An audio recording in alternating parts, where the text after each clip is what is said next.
Olá, boa tarde. O Brasil é o quarto país que mais produz lixo no mundo e o descarte ainda não é feito totalmente de forma correta. Amanhã, sábado, dia 5 de junho, é o Dia Mundial do Meio Ambiente e o Dia Nacional da Reciclagem. Uma data importante para refletirmos sobre o futuro do nosso planeta. É esse o destaque do Jornal da Justiça, primeira edição de hoje. Vamos aos outros. Ministro Edson Fachin, do Supremo Tribunal Federal, suspende prazo processual para permitir que desembargadora do Tribunal de Justiça da Bahia apresente defesa. Ministro Luiz Roberto Barroso, do STF, suspende por 6 meses desocupações de áreas coletivas habitadas antes da pandemia. A medida pode ser prorrogada caso a crise sanitária continue. E ainda, na reportagem especial sobre os 130 anos do Supremo Tribunal Federal na Era da República, vamos falar de um dos períodos mais marcantes de nossa história política, a Era Vargas. Para alguns historiadores, os 15 anos da história republicana em que Getúlio Vargas comandou o Brasil foram um divisor de águas.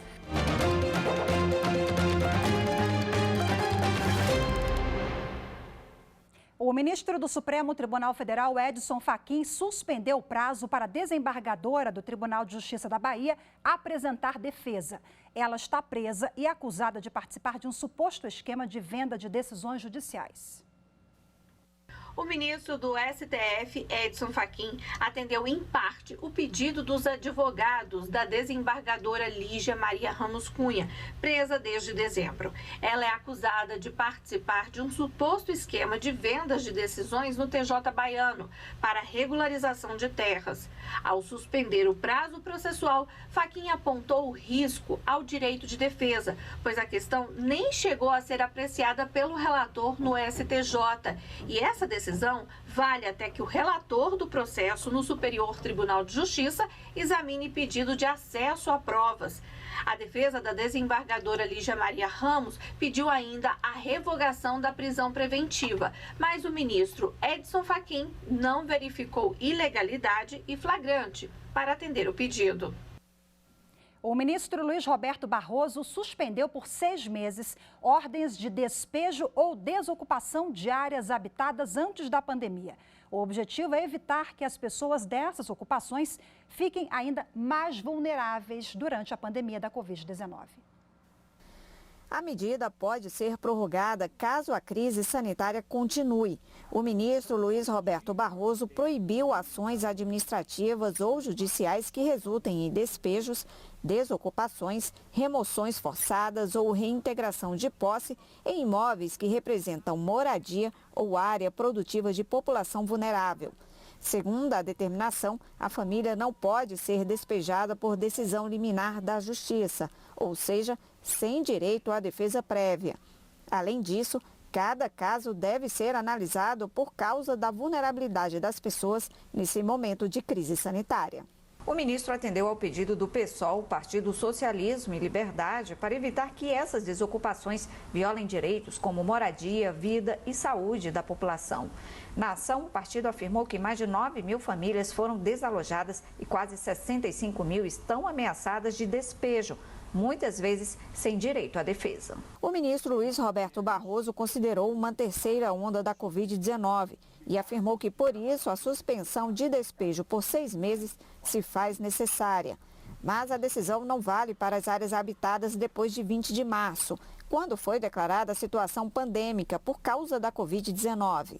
Após essa data, pode haver o despejo desde que o governo garanta abrigo para as famílias.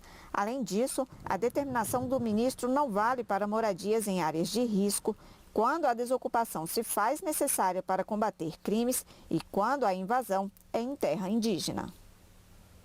A Petrobras Biocombustível e os sindicatos dos trabalhadores aceitaram a proposta de suspender a greve que começou no último dia 20 de maio. O repórter Pablo Lemos traz os detalhes diretamente lá do Tribunal Superior do Trabalho. A proposta de A greve é da ministra Adelaide Miranda Arantes, do Tribunal Superior do Trabalho, e foi aceita pela Petrobras e os sindicatos da Bahia, Minas Gerais e Rio de Janeiro, em audiência remota realizada na quarta-feira. A condição é de que a empresa se sente à mesa de negociação e participe do dissídio de greve. As categorias pedem a incorporação dos empregados pela Petrobras no processo de privatização da subsidiária. Mas a PBio vem sustentando que a absorção de pessoal, ainda que concursado, fere o artigo 37 da Constituição Federal. A estatal também alega que os sindicatos não estariam cumprindo a liminar que determinava a manutenção de 70% das atividades, além de outras exigências. Já os sindicatos criticaram a falta de transparência da Petrobras nas negociações, mas a empresa contestou e disse que foram realizadas reuniões em lives mensais com mais de 80% de participação, inclusive da Petrobras. Ao final da audiência, prevaleceu a proposta da ministra Adelaide para que os sindicatos realizem assembleia para a suspensão da greve e que a Petrobras participe de nova audiência remota prevista para hoje à tarde. E você vai ver a seguir, às vésperas do Dia Mundial do Meio Ambiente, o Dia Nacional da Reciclagem. Vamos falar sobre a Lei de Resíduos Sólidos. Em instantes, eu volto já.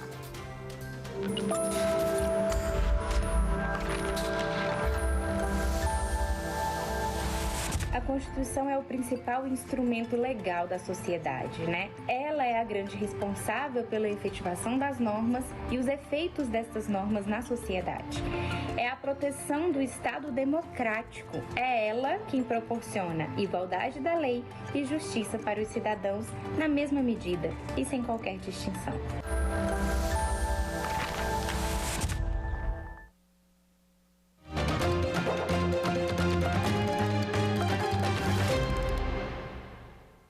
O presidente do Superior Tribunal de Justiça, ministro Humberto Martins, suspendeu o liminar que impedia a regularização de propriedades em áreas de preservação permanente da Mata Atlântica, no Paraná. O ministro Humberto Martins deferiu o pedido de suspensão de liminar ajuizado pelo Instituto Água e Terra, que é uma autarquia ambiental do Paraná, para continuar regularizando imóveis rurais consolidados em áreas de preservação permanente, as APPs, e de reserva legal no bioma da Mata Atlântica, com base no Código Florestal.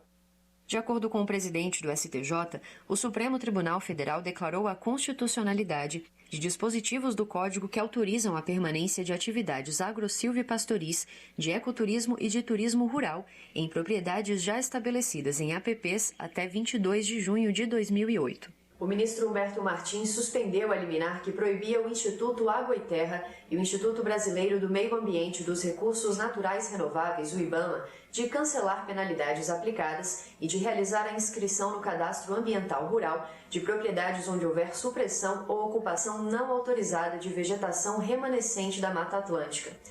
A ação civil pública contra os dois institutos foi movida pelo Ministério Público Federal e pelo Ministério Público do Paraná. Ao analisar recurso contra a liminar concedida em primeiro grau, o Tribunal Regional Federal da 4ª Região manteve a tutela de urgência, determinando que a regularização dos imóveis somente poderia ser feita mediante a recuperação integral das áreas afetadas, caso as intervenções na Mata Atlântica tenham ocorrido a partir de 26 de setembro de 1990. Segundo a liminar, a Lei da Mata Atlântica possui caráter especial em relação ao Código Florestal e prevê uma proteção ainda mais rigorosa para este bioma. No STJ, a Autarquia Ambiental Paranaense alegou que não haveria oposição entre as duas normas ambientais, porque o Código Florestal teria apenas criado um regime jurídico de transição para enfrentar situações irregulares já consolidadas no tempo. Em sua decisão, o presidente do STJ, ministro Humberto Martins, entendeu que houve indevida interferência judicial na discricionariedade administrativa dos órgãos ambientais, que possuem necessária expertise na área da economia e do meio ambiente. Além disso, concluiu que a manutenção da liminar impugnada poderia gerar prejuízos irreversíveis aos cofres públicos. A decisão tem validade até o trânsito em julgado da ação civil pública ajuizada na origem. Amanhã, sábado, dia 5 de junho, é o Dia Mundial do Meio Ambiente e o Dia Nacional da Reciclagem. Reaproveitar o lixo, além de contribuir com a preservação ambiental, também gera emprego e renda. A data é também para refletir sobre o que fazemos hoje com o nosso planeta e como será nosso futuro. Por dia, cada pessoa no mundo descarta cerca de 1,2 kg de lixo, o que dá 1 bilhão e 400 milhões de toneladas por ano. E segundo a ONU, até 2050, o lixo no planeta pode chegar a 4 bilhões de toneladas por ano, produzidos por 9 bilhões de habitantes. E o que mais preocupa é o descarte, porque tudo isso pode ir parar em mares, rios, florestas, gerando extinção de animais e plantas, além da poluição da água e de recursos naturais. Uma forma de resolver essa questão é a reciclagem. Apesar de ser um tema muito falado, ainda não é colocado em prática de forma expressiva. Estudos do Fundo Mundial para a Natureza mostram que apenas 9% do lixo mundial é reaproveitado. E aqui no Brasil, esse número é ainda menor, apenas 3%. Especialistas ressaltam que esses índices deixam claro que a sociedade ainda não entendeu que, além de ser um problema ambiental, o lixo pode ser fonte de emprego e renda. Segundo a Associação Brasileira de Empresas de Limpeza Pública e Resíduos Especiais, se fosse feita a reciclagem adequada do lixo, o Brasil poderia lucrar 14 bilhões de reais por ano. A cooperativa de reciclagem no Distrito Federal é um exemplo do que pode ser feito com lixo. Por aqui, por mês, são separadas 500 toneladas de rejeitos que vão ser reaproveitados em indústrias, o que rende um salário de R$ 1.700 para cada um dos 250 catadores que trabalham no projeto. A primeira etapa é o recolhimento do lixo, né, nas ruas do Distrito Federal.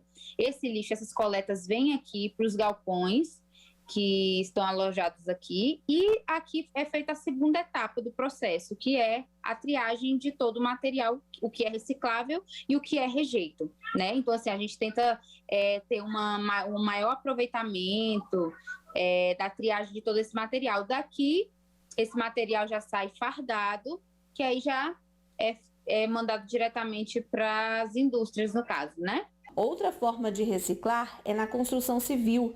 Este café, que fica na Universidade de Brasília, tem mesas feitas de concreto e vidro e paredes de serragem e cimento. A construção civil sempre chamou muito minha atenção, porque é a geradora de 50% dos resíduos urbanos, em média, né?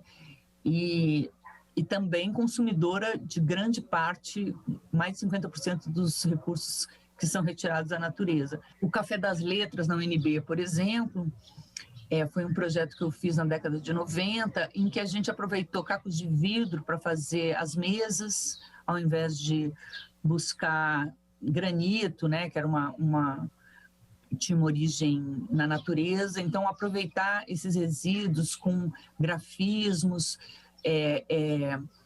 serragem de madeira colorida. Então, eu comecei a trabalhar dessa forma. Qualquer pessoa pode ajudar a preservar o meio ambiente, seja economizando água e energia ou com atitudes simples na hora de descartar o lixo. A gente pode começar em casa já separando o nosso lixo orgânico do nosso lixo seco. Algumas pessoas ainda separam melhor ainda o lixo seco, né, que é aquele lixo onde vai ter sacos, papéis, metais e outras formas de materiais que não são decompostos naturalmente. A importância da reciclagem está em ser a nossa última opção antes de jogar algo fora, vamos dizer assim. Então, reciclar, quando a gente recicla, a gente está pegando aquele lixo, uma coisa que a gente descartaria diretamente em alguma lixeira e iria para algum aterro sanitário, estamos fazendo ele virar uma matéria-prima para um novo produto. O dia da reciclagem nada mais é do que um dia para a gente lembrar que não existe um fora, mas também que o lixo de um pode ser o luxo de outro. Excelente reflexão. Bom, para dar continuidade ao assunto, eu converso agora com a analista ambiental aposentada do IBAMA, a Jacimara Machado. Seja muito bem-vinda. Boa tarde para a senhora.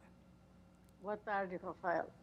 Bom, falando sobre essa temática, né, de descarte adequado, política nacional de resíduos sólidos, nós já temos há mais de 10 anos uma lei, eu estou me referindo a 12.305, que institui essa política, ela é de 2010, mas ainda precisamos avançar e muito, né? Legislação não falta, o que a gente precisa fazer? É uma pergunta, a resposta é complexa, né, Jacimara? Eu acredito que, como você disse, essa lei já tem 10 anos e eu acho que ainda falta muito a ser feito, né? Já existe muita consciência, as pessoas já sabem o que tem que ser feito, mas existe ainda uma ação muito acanhada.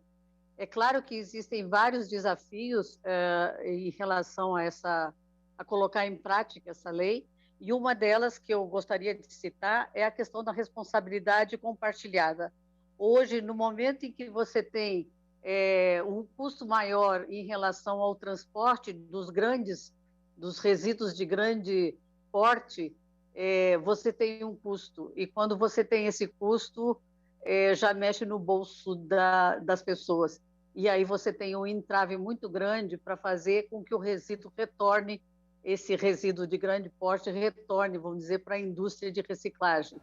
Então, eu me refiro aí a geladeira, fogão, sofá, esses itens de grande porte, não os resíduos domésticos, os resíduos de grande porte, eletrodomésticos e etc.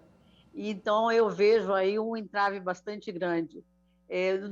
No que compete, por exemplo, aos municípios, eu vejo uma dificuldade muito grande dos municípios em colocarem em prática, primeiro em fazerem os seus planos de gestão de resíduos, né? Principalmente por causa de uma falta, digamos assim, de conhecimento, muitas vezes, de recurso e de gente para colocar em prática os planos de gestão de resíduos, né? Então, hoje existe uma precariedade muito grande na maioria dos municípios brasileiros. Os grandes municípios hoje já conseguem fazer tirar do papel, digamos assim, essa lei e essa responsabilidade dos planos de gestão.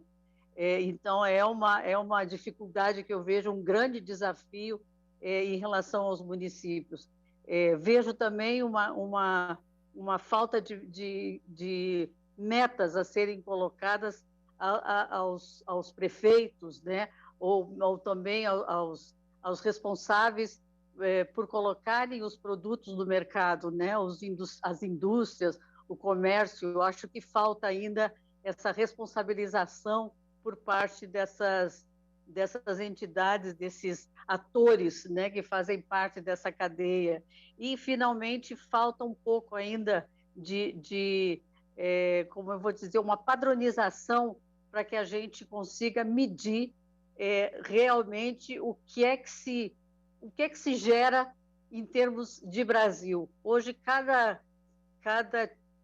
município ou cada cidade faz a sua gravimetria ou mede, digamos assim, quanto gera de forma diferente. Isso dificulta, muitas vezes, a gente ter uma ideia do quanto se gera em termos de resíduos, e aí eu estou falando em todos os tipos de resíduos, de um número nacional. Jacimara, então, acho que ainda falta. Nós estamos, como um todo, assim, o Brasil está atrasado no que se refere à reciclagem, né? Mas a gente está falando de emprego e renda. Potencializar, fomentar ações para alavancar a reciclagem no Brasil é também trazer impactos positivos à economia, à geração de empregos, né? Não tenha dúvida. Como já disse na reportagem anterior, toda vez que se recicla, você gera emprego, você ganha na economia, você consegue, digamos, explorar menos os recursos naturais e ganhar. A reciclagem sempre foi, digamos assim, no mundo inteiro, houve ganhos, né? Então, não tenha dúvida que ela deve ser estimulada, né, do ponto de vista econômico. E isso deve ser feito para qualquer tipo de resíduo, não só o resíduo doméstico, que é o mais tradicional, mas também o resíduo dos grandes itens, né? Principalmente aqueles que retiram da natureza metais, enfim, essa gama de produtos que nós usamos no dia a dia. Bom, o cidadão sozinho não consegue mudar totalmente o cenário, porque todos os atores envolvidos, a gente já falou aqui, cada um precisa fazer a sua parte, né? Mas nessa data, a gente chamou a atenção para o meio ambiente, o Dia Nacional da Reciclagem.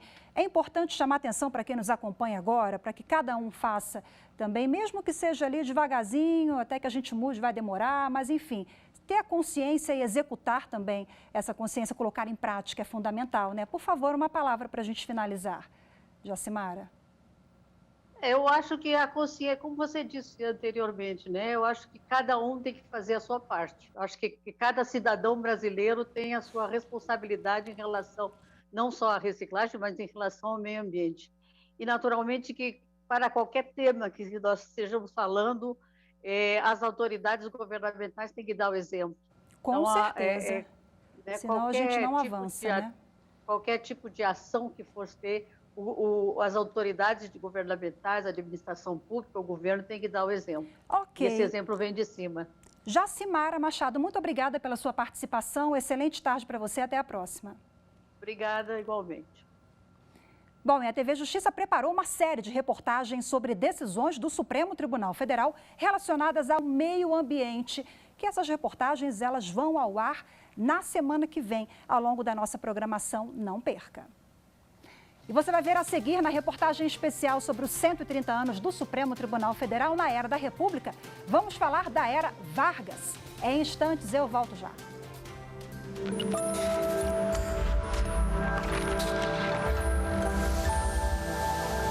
A Constituição Federal de 1988, também conhecida como a Constituição Cidadã, foi um marco para nós brasileiros.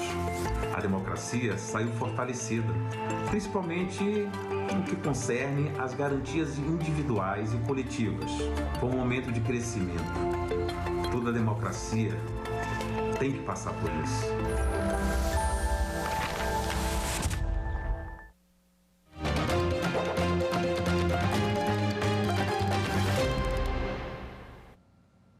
Na reportagem especial sobre os 130 anos do Supremo Tribunal Federal na Era da República, vamos falar hoje de um dos períodos mais marcantes de nossa história política, a Era Vargas. Um período de 15 anos, considerado como um divisor de águas pelos historiadores.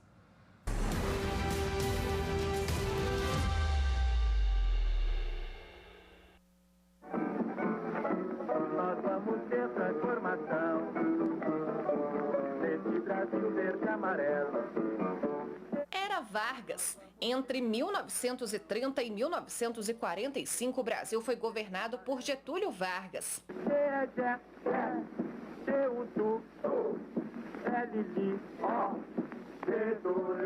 O período foi composto por 3 fases. O governo provisório, quando Vargas comandou o país por decreto enquanto se aguardava a instituição de uma nova Constituição.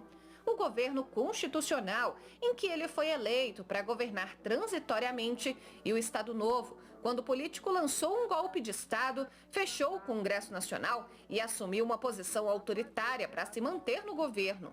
Foi neste momento em que o comunismo foi combatido de forma incisiva por Getúlio Vargas. Com apoio militar e popular, o argumento era de que o movimento era prejudicial ao país. Vargas usou a Lei de Segurança Nacional para colocar na clandestinidade a Aliança Nacional Libertadora, grupo político crítico à política econômica do Brasil. Combateu a intentona comunista e desfez o Plano Cohen, supostos projetos para a derrubada do governo. Em primeiro lugar, não é o favorecimento da concentração do poder no executivo, a abolição das demais instituições democráticas. Os partidos políticos, principalmente a Aliança Nacional Libertadora, foram colocados na ilegalidade e se institucionalizou por essa Constituição a perseguição a qualquer forma de oposição ao governo, não é? Inclusive a prática de tortura.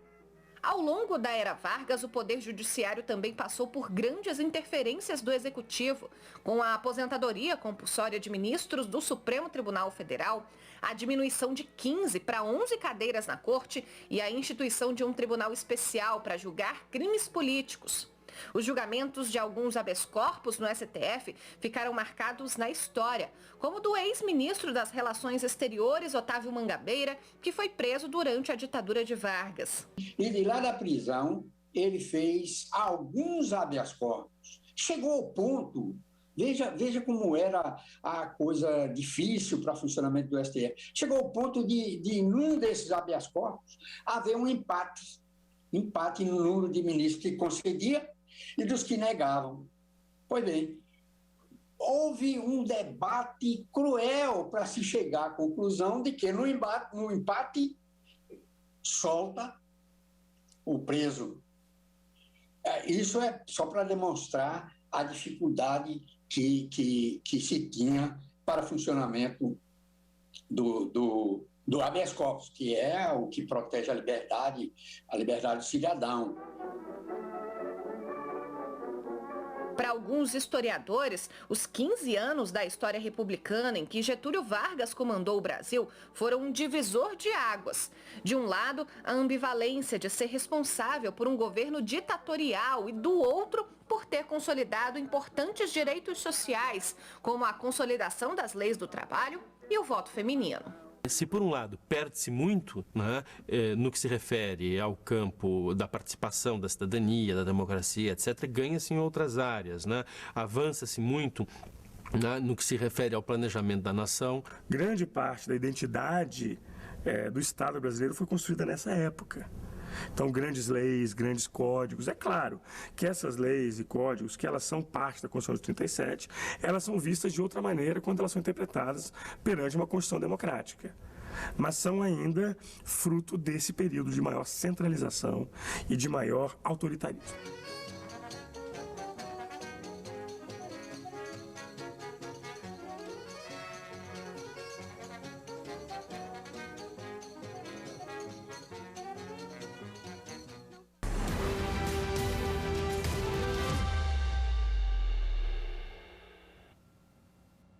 A extradição da alemã Olga Benário, esposa do ativista político Luiz Carlos Prestes, da Aliança Nacional Libertadora, também foi julgada pelo Supremo Tribunal Federal durante a era Vargas. O ministro da Justiça, Vicente Raul, assinou junto com Getúlio Vargas a expulsão da militante. Um assunto que vamos mostrar com detalhes aqui no Jornal da Justiça, na reportagem especial da próxima semana. O Jornal da Justiça de hoje fica por aqui. Muito obrigada pela sua companhia. Uma ótima tarde para você. Excelente fim de semana. Até segunda-feira. Tchau, tchau.